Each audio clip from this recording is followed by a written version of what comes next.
Mahina sila, ha? Hindi ko narinig. Today on Rappler, a Chinese general calls the Philippines a troublemaker for challenging China's claims in the South China Sea.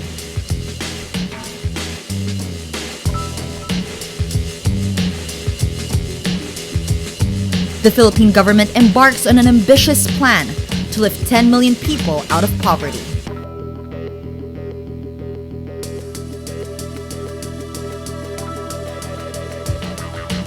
And the Vatican announces Pope John Paul II and John XXIII will soon become saints.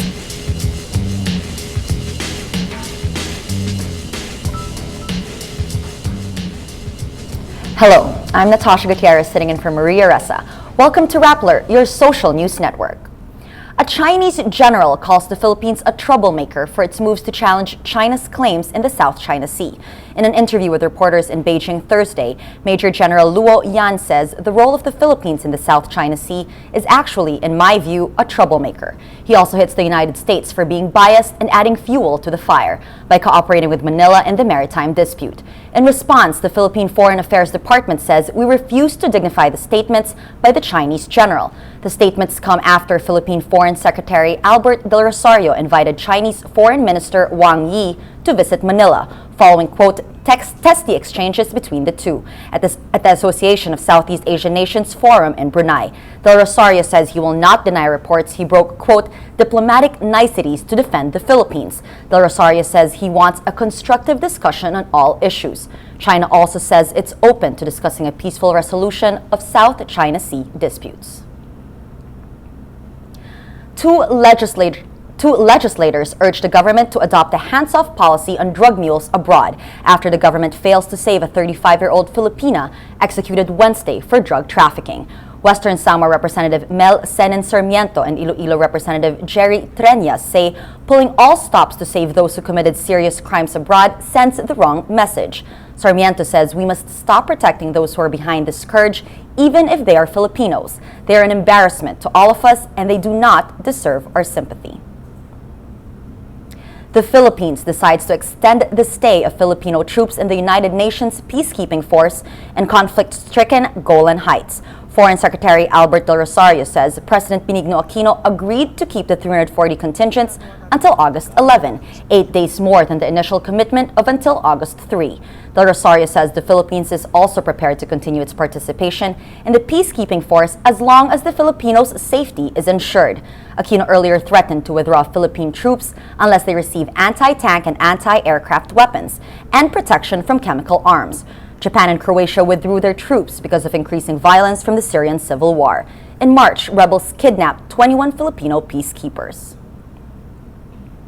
The Ombudsman orders the filing of graft charges against two ex-governors of Ilocos Sur for alleged misuse of more than 26 million pesos of the province's share in the tobacco excise tax 12 years ago.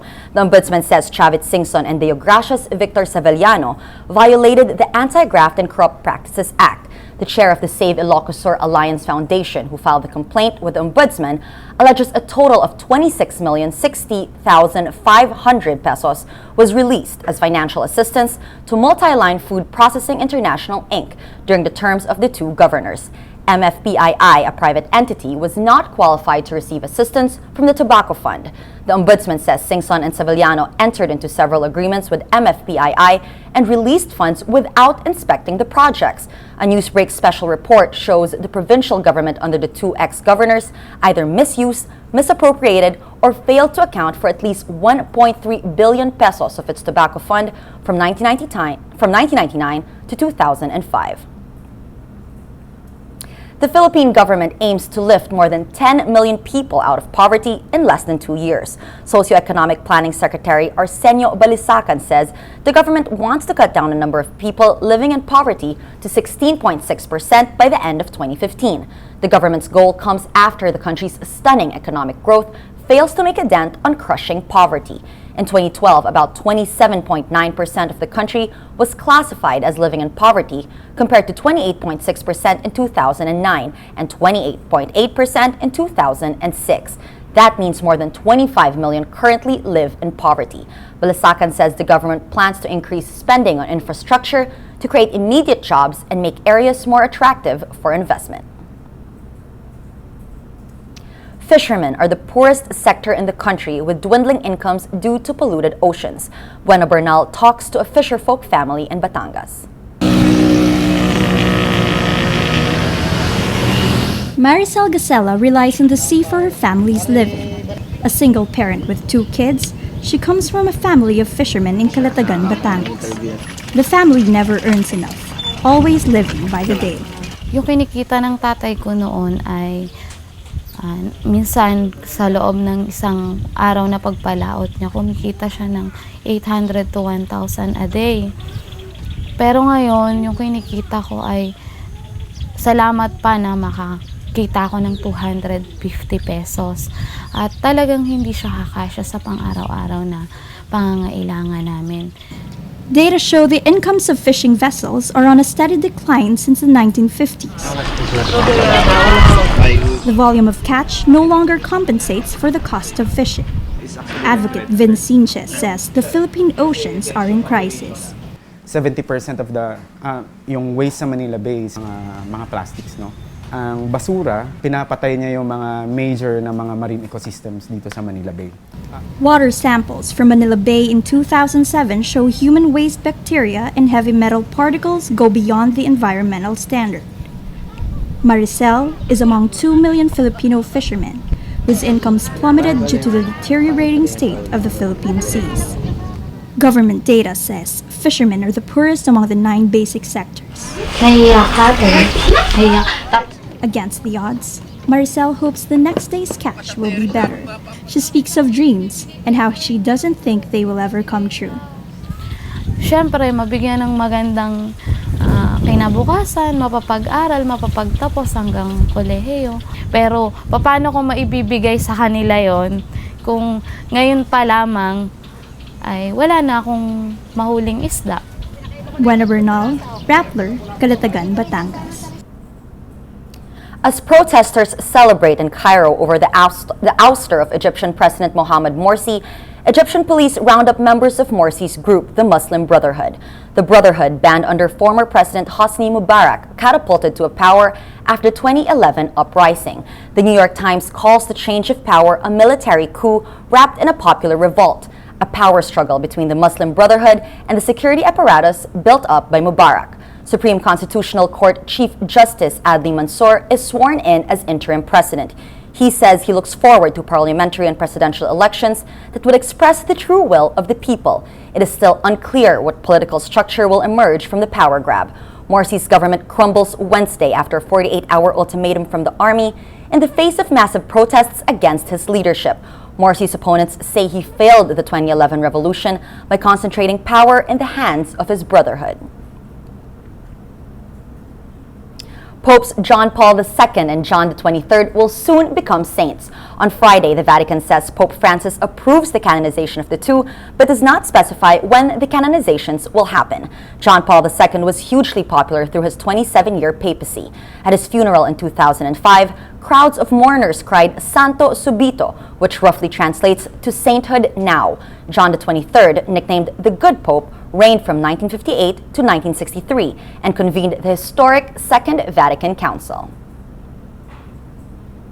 Let's now look at Rappler's Wrap for today, a list of the 10 most important events around the world you shouldn't miss. At number 2, Human Rights Watch says there is an epidemic of violence against women in Egypt, with mobs assaulting and raping at least 91 women during the demonstrations in Tahrir Square in Cairo. The Egyptian group Operation Anti-Sexual Harassment Assault and the women's rights group Nazra for Feminist Studies confirmed 51 of these attacks. In a video posted on the website, one 30-year-old victim says 15 men attacked her and ripped her clothes. Human Rights Watch Middle East's Joe Stork says the horrific levels of sexual violence are holding women back from participating fully in the public life. He adds impunity for sexual violence against women in the public sphere in Egypt is the norm.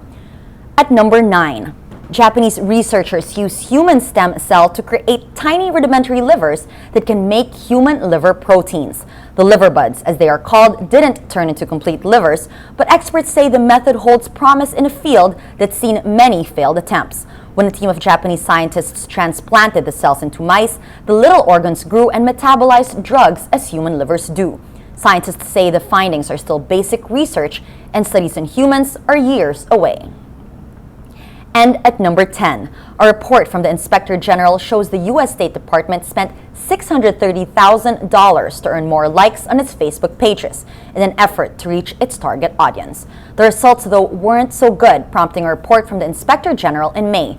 The report reads, many in the Bureau criticized the advertising campaigns as buying fans, who may have once clicked on an ad or liked a photo, but have no real interest in the topic and have never engaged further. The spending resulted in an increase in Facebook likes, but the Inspector General says the Bureau's target audience is older, more influential people, not the kind who spend hours liking government Facebook pages. For the full top 10, visit Rappler.com's The Wrap. Policemen in the Philippines are bent on reinventing their image, from bumbling cops to respected public servants. How will they do it? It starts with a fashion show. This report. Cops on the catwalk. The Philippine National Police ditches its guns for a night and takes on the ramp in an event aptly called Cop Walk. The fashion show features prospective new uniform designs for the PNP. So who better to model them than the policemen and women?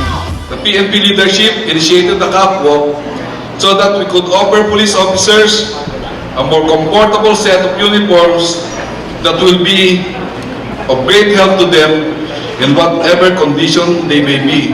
The PNP has had the same uniform for 17 years. Complaints from the police triggered the shift. They say the present uniform is too hot and uncomfortable. A NAPOLCOM resolution allows the PNP to change their uniform every 10 years. So Directorate for Research and Development head Hil Hitosis started doing research on the best material and design to use by consulting fashion designers. PNP Chief Alan Purisima supported the idea to change the uniform and the idea of a fashion show.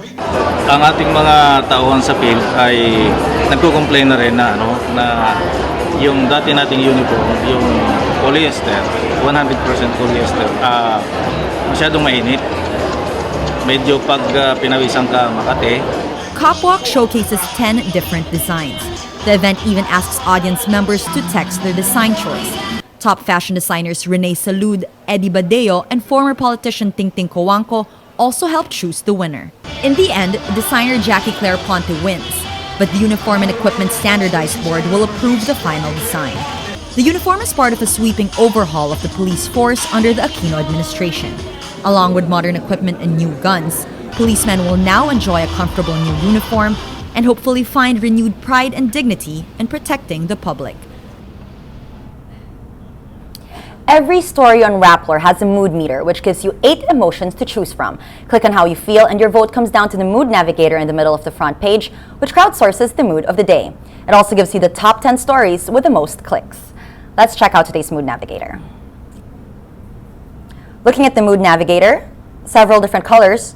Right in the middle, a big yellow circle. This was the top story yesterday. Surrender Unit 501 occupant dies. This has 36% of people feeling afraid. Over to the right, a green circle. Robin reconciles with sister Bibi.